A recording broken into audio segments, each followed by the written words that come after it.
Forensic files.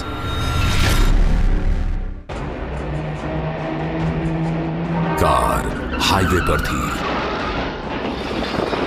Car रफ्तार में थी और अचानक एक हादसा हो गया। इस कार क्रैश में यूपी के एक चर्चित बाहुबली नेता की पत्नी की मौत हो गई थी। मौत की तस्वीर सामने थी, लेकिन ये मामला एक्सीडेंटल डेथ का नहीं बल्कि ये प्री प्लान्ड मर्डर था।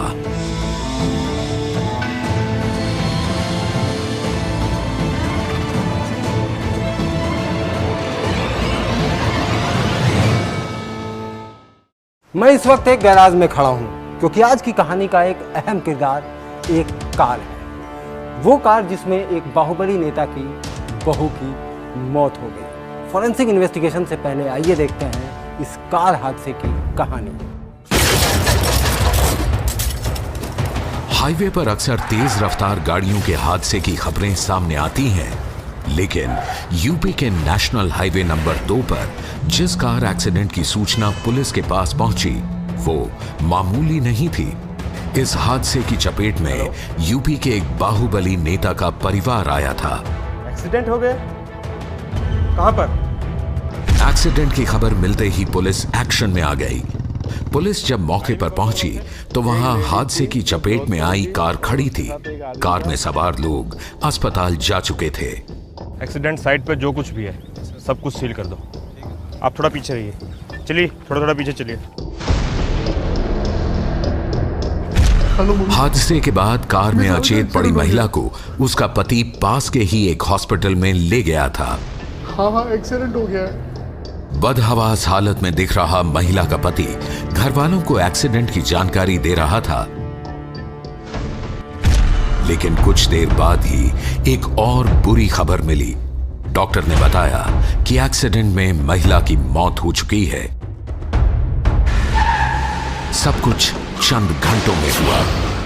पुलिस मामले की जांच करने की तैयारी में जुट गई ताकि हादसे की पूरी सच्चाई सामने आ सके। पुलिस ने उस शख्स को थाने बुलाया जिसकी पत्नी की हादसे में मौत हुई थी। आपकी कार थी? जी। और कौन कौन था कार में? मेरे साथ मेरी पत्नी थी, घायल अवस्था में थी। अस्पताल ले गए उसे, पर डॉक्टर बचा ना पाए। क्या? जी हाँ, मौत हो गई उसकी। अमन पत्नी के साथ एक लंबे सफर पर निकला था। आज तो बड़ी खुश लग रही है। सीरियसली अमन, आज मैं बहुत खुश हूँ। दोनों हस्बैंड वाइफ बेहद खुश नजर आ रहे थे। जी हम अपनी पत्नी के साथ निकले थे लखनऊ से ले बाय रोड, और गाड़ी थी स्विफ्ट डिजायर। इतना लंबा सफर, वो भी कार से? जी बिल्कुल। फिर क्या हुआ? बस हम लोग निकले ही थे लखनऊ से आगे, और मैंने जर्नी के लिए स्विफ्ट डिजायर एक कार परिचित से ले ली थी, और मैं सुबह करीब 7-8 बजे के बीच लखनऊ से निकला। करीब 11:30 बजे हम कानपुर देहात इलाके तक पहुंच गए थे, और वहां से हमारे साले साहब को भी कॉल किया था मैंने।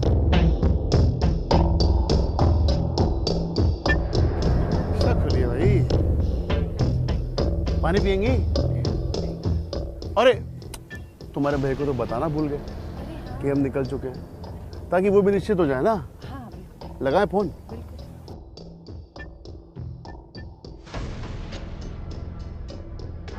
हाँ हेलो भैया, क्या हाल चाल? बस हम लोग निकल चुके हैं और कानपुर पहुंचने वाले हैं। लीजिए बात कीजिए। हेलो भैया। यस भैया, वी आर फाइन। अरे हाँ भैया, कोई परेशानी क्यों होगी? ये है ना साथ में। ओके भैया। सब कुछ नॉर्मल था।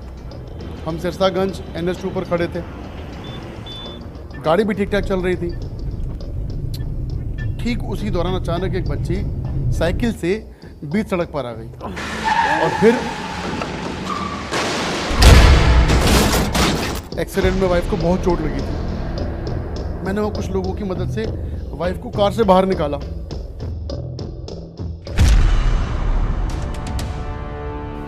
एक्सीडेंट में आपकी पत्नी की मौत हो गई और आपको खरोंच तक नहीं आई। कमाल है। हादसा किसी के साथ भी हो सकता है, हादसे में किसी की भी जान जा सकती है। लेकिन जिस हादसे की कहानी यहाँ सुनाई जा रही थी, उस हादसे में कई सवाल थे, कई पेंच थे। कार की हालत देखकर यह अंदाजा लगा पाना मुश्किल था कि हादसा कैसे हुआ। ये बात हैरान करने वाली थी कि हादसे में एक की मौत हो गई, जबकि ड्राइविंग सीट पर बैठे शख्स को खरोंच तक नहीं आई। जांचकर्ता ये जानने की कोशिश में थे कि आखिर किन हालात में कार हादसे की चपेट में आई। चलती गाड़ी में अचानक ब्रेक लगाने का इंपैक्ट क्या होगा? इसका सीधा संबंध गाड़ी की स्पीड से है। अमन ने घटना के वक्त गाड़ी की जो स्पीड बताई थी, जांचकर्ताओं ने उसी रफ्तार पर कार का ब्रेक दबाया। ये देखा गया कि तय स्पीड पर ब्रेक लगाने पर गाड़ी किस तरफ जाती है, उसका फोर्स गाड़ी को किधर ले जाता है। इससे ऑब्स्टिकल की पोजीशन और गाड़ी की पोजीशन को समझा जाने लगा। अचानक ब्रेक लगने पर डैमेज कितना हुआ होगा, टारगेट बचेगा या हिट हो जाएगा, ये भी पता लगाया जाना था। हादसे के वक्त अमन ने ये बताया था कि कार की स्पीड अराउंड 120 से लेके 140 किलोमीटर पर आती। सर, हमें ये भी पता करना होगा कि इस स्पीड पर कार कैसे पलट गई। चलो शुरू करते हैं।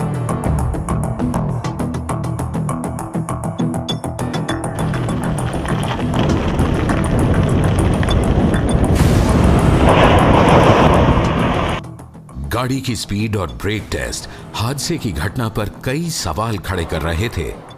टेस्ट के जो नतीजे सामने आए, उनके मुताबिक हादसे के वक्त गाड़ी की रफ्तार करीब 50 से 70 घंटा प्रति किलोमीटर रही होगी, लेकिन अमन ने बताया था कि वो 120 से 140 की स्पीड पर गाड़ी चला रहा था। जांचकर्ताओं ने इसके बाद सड़क से टायर मार्क और रबर के पार्टिकल्स की खोज शुरू की।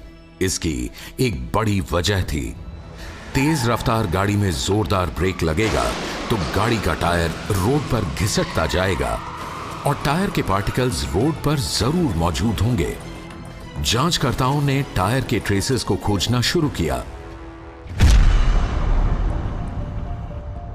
Sir, it's 20।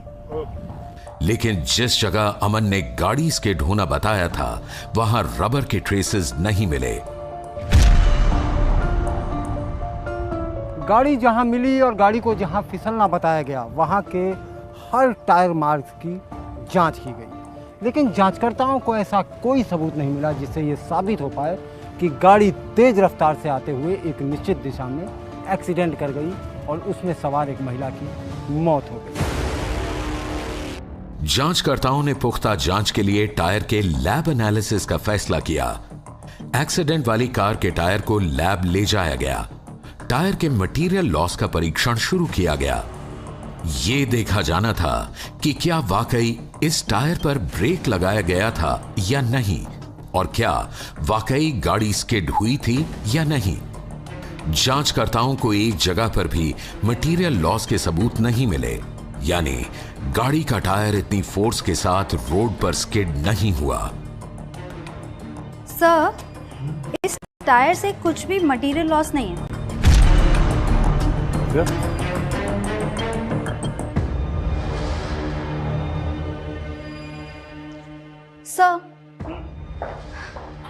सर, आप ये पार्टिकल्स देख रहे हैं ना, दिस इज शोइंग कि इसमें कुछ मटेरियल लॉस हुआ ही नहीं है। जब भी कोई टायर स्किड मारता है रोड पर तो उसके पार्टिकल्स उस टायर में अटक जाते हैं, बट जैसा कि हमने माइक्रोस्कोप में देखा है, कोई पार्टिकल है ही नहीं।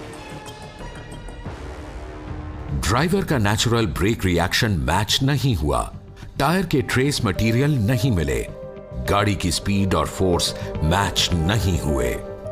इसमें से कुछ ऐसे पार्टिकल्स निकालिए जिससे मैं थोड़ा सा और डीप स्टडी कर सकूं। ठीक है प्रिया, मैं निकाल के देती हूँ। कार की स्पीड, ब्रेक और क्रैश टेस्ट से कार एक्सीडेंट की बात साबित नहीं हो रही थी। वहीं दूसरी तरफ कार की बॉडी पर हुए डैमेज को देखकर यह लग रहा था कि कार हादसे की चपेट में आई। आखिर कार कैसे और किन परिस्थितियों में डैमेज हुई, ये समझने के लिए जांचकर्ताओं ने अब कार में हुए डैमेज की एनालिसिस शुरू की।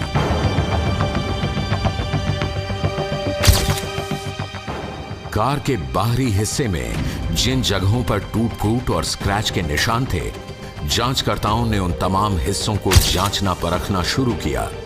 ये समझने की कोशिश की गई कि तेज रफ्तार कार हादसे में अगर पलट गई तो किन हिस्सों में डैमेज हो सकता है। गाड़ी की बॉडी पर फोर्स और उसके डायरेक्शन को नापा जाने लगा।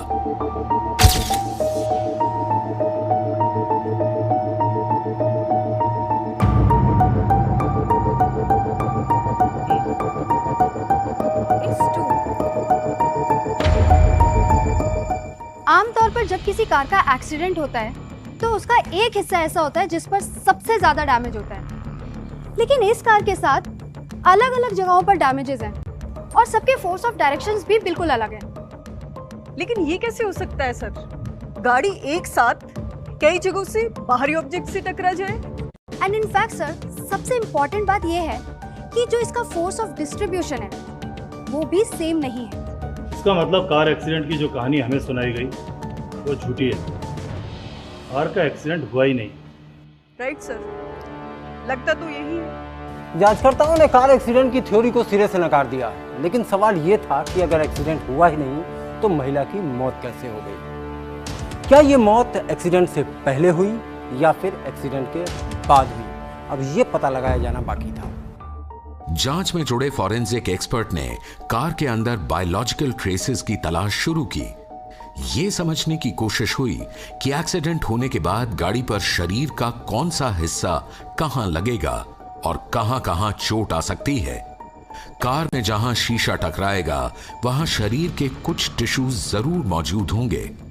गाड़ी की स्टीयरिंग, डैशबोर्ड, साइड के दरवाजे के आसपास हर उस जगह बॉडी टिश्यूज को खोजा गया जहां महिला के शरीर के टकराने की संभावना थी। जांचकर्ताओं ने कार के अंदर से कई सैंपल लिए और उन्हें लैब टेस्ट के लिए ले गए। कार के अंदर से लिए सैंपल की जांच के लिए लैब में उनकी कई स्लाइड तैयार की गई। गाड़ी में मिले कुछ खून के नमूनों की भी स्लाइड्स बनाई गई। इन सब की माइक्रोस्कोपिक जांच की गई। जांचकर्ताओं को ब्लड के अलावा महिला का कोई टिश्यू नहीं मिला। जांचकर्ता हैरान थे कि आखिर इतने बड़े एक्सीडेंट के बाद भी गाड़ी के अंदर मृतक महिला का कोई टिश्यू क्यों नहीं मिला? ये कैसे हो सकता है? इस पेच को सुलझाने के लिए जांचकर्ताओं ने अब कार में बैठी महिला की बॉडी पर फोर्स डिस्ट्रीब्यूशन को समझने की कोशिश शुरू की। जांचकर्ताओं ने एक पुतले को कार में उसी जगह बिठाया जहां महिला बैठी थी। पुतले के जरिए बॉडी के टकराने वाले हिस्सों की मार्किंग की गई ताकि संभावित चोट का पता लगाया जा सके। ड्राइविंग सीट पर महिला के पति अमन की जगह भी पुतले को बैठाया गया। इसके बाद फोर्स डिस्ट्रीब्यूशन से यह समझा गया कि दुर्घटना के दौरान ड्राइवर को कहां-कहां चोट आ सकती है। ड्राइवर के हाथ और उसके मसल्स क्या इस फोर्स को रोकने में सक्षम थे, और अगर थे तो उसे शरीर के किन किन हिस्सों पर चोट आनी चाहिए। अमन ने बताया था कि ब्रेक लगने के बाद कार 2-3 बार पलटी। मगर सर, फोर्स डिस्ट्रीब्यूशन के हिसाब से जो शख्स ड्राइविंग सीट पर बैठा होता है उसे भी चोट आनी चाहिए थी, लेकिन उसे तो कोई इंजरी है ही नहीं। ऐसा कैसे हो सकता है कि बगल में बैठी औरत की कार एक्सीडेंट में चोट लगने से मौत हो, जबकि ड्राइविंग कर रहे उसके पति को चोट नहीं लगी? जांचकर्ताओं को सीन ऑफ क्राइम पर इस बात के सबूत मिले कि किसी भी परिस्थिति में अमन को कुछ चोटें जरूर आनी चाहिए, लेकिन असल में ऐसा नहीं हुआ था। गाड़ी के पलटने के बाद भी ड्राइविंग कर रहे अमन को एक खरोंच तक नहीं आई और उसके बगल में बैठी पत्नी की मौत हो गई। आखिर ये कैसे हुआ? मार्किंग के बाद महिला के पुतले को लैब में लाया गया और पोस्टमार्टम रिपोर्ट से उसकी चोटों का मिलान करवाया गया। हादसे के बाद हॉस्पिटल के डॉक्टर्स ने ये रिपोर्ट दी है कि एक्सीडेंट के बाद महिला की चीक बोन और उसके लेफ्ट फोरआर्म में एल्बो के ठीक ऊपर चोट आई है। ये देखिए। लेकिन सर, फोर्स डिस्ट्रीब्यूशन के मुताबिक महिला की बॉडी के इन खास हिस्सों में बहुत ज्यादा चोट आई होगी, जैसे कि फोरहेड, चिक बोन्स, रिब्स। मतलब गला दबाए जाने की वजह से उसके लंग्स में ऑक्सीजन नहीं पहुंची, की वजह से उसके लंग्स कोलैप्स हो गए और उसकी डेथ हो गई। एक्सीडेंट के बाद महिला की बॉडी पर पाई गई जिन चोटों की बात की गई थी वे गलत निकली। महिला का पोस्टमार्टम रिपोर्ट भी सही नहीं पाया गया। जांचकर्ता इस नतीजे पर पहुंचे कि अमन की पत्नी की मौत हादसे से नहीं हुई बल्कि उसकी हत्या की गई। उसे गला घोंटकर मारा गया। सीबीआई के मुताबिक अमन ने अपनी पत्नी की हत्या खुद की और इस हत्या के आरोप से बचने के लिए उसने एक कॉन्स्पिरेसी रची। इसी कॉन्स्पिरेसी के तहत उसने एक्सीडेंट का ड्रामा किया।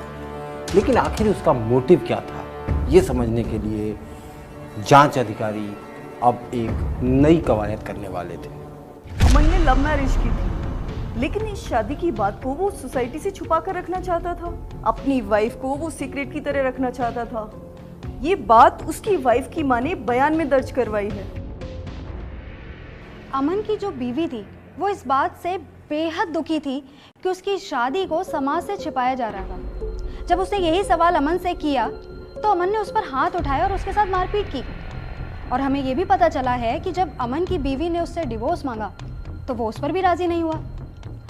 मुझे ऐसा लगता है कि अमन को इस बात का डर था कि अगर उसे वो डिवोर्स देना पड़ा तो उसकी बीवी को उसके परिवार की जॉइंट प्रॉपर्टी का हिस्सा या फिर गुजारे में एक बड़ी रकम देनी पड़ जाएगी। अमन इस बात से भी बहुत गुस्सा हुआ था। सिर्फ यही नहीं, सीबीआई के मुताबिक पोस्टमार्टम रिपोर्ट में बताया गया कि cause of death was shock and haemorrhage due to MI and left lung injury, जबकि जांचकर्ताओं ने अपनी जांच में मौत की वजह कुछ और पाई। अमन ने वाइफ की हत्या को कैसे अंजाम दिया, ये पता करने के लिए जांचकर्ताओं ने मर्डर केस की हर कड़ी को जोड़ना शुरू किया और फिर जो कहानी सामने आई वो कुछ इस तरह की थी। अमन ने इस मर्डर को अंजाम देने के लिए सबसे पहले अपनी बीवी का भरोसा जीता, उसके साथ नॉर्मल बिहेव किया। फिर उसने अपने ससुराल वालों के साथ एक हंसी खुशी का माहौल क्रिएट किया।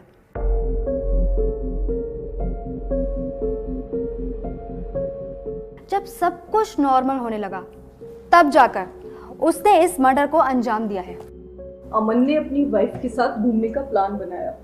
डेट भी डिसाइड हो चुकी थी और सारी तैयारियां भी हो चुकी थी।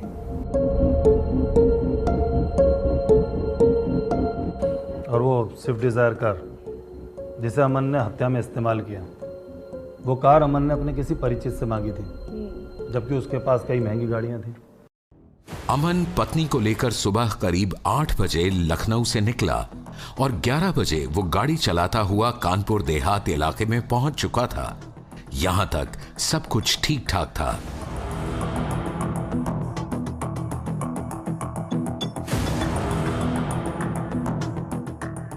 कॉल डिटेल के मुताबिक बीच सफर में करीब 11:30 बजे अमन ने अपनी पत्नी के भाई को फोन किया।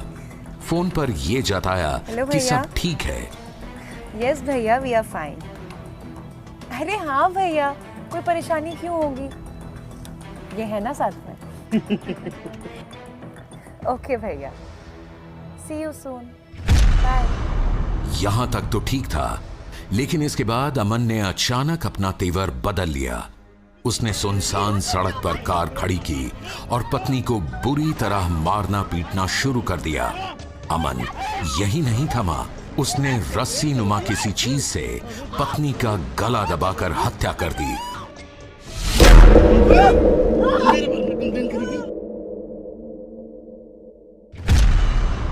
अमन ने पत्नी की हत्या के बाद इसे हादसे की शक्ल देने की पूरी कोशिश की। उसने रोड एक्सीडेंट का ड्रामा रचा। अमन ने हाईवे पर दौड़ती कार में जोरदार ब्रेक मारा और कार को बगल के खेत में घुसा दिया। इससे पहले कि मौके पर पुलिस पहुंचती, अमन पत्नी के शव को पास के अस्पताल में ले गया। इस बीच उसने खुद पत्नी के भाई और उसकी मां को फोन किया और ये खबर दी कि एक्सीडेंट में उसकी मौत हो गई है। अमन के रोड एक्सीडेंट के पेच में पुलिस भी उलझ गई थी, लेकिन फॉरेंसिक एक्सपर्ट्स की जांच में कथित कार एक्सीडेंट की कहानी झूठी निकली। जिसे आम आदमी देख नहीं पाता, समझ नहीं पाता, उसे फॉरेंसिक साइंस देखती है। यही वजह है कि साजिश कैसी भी हो, आखिरकार उससे पर्दा उठ ही जाता है।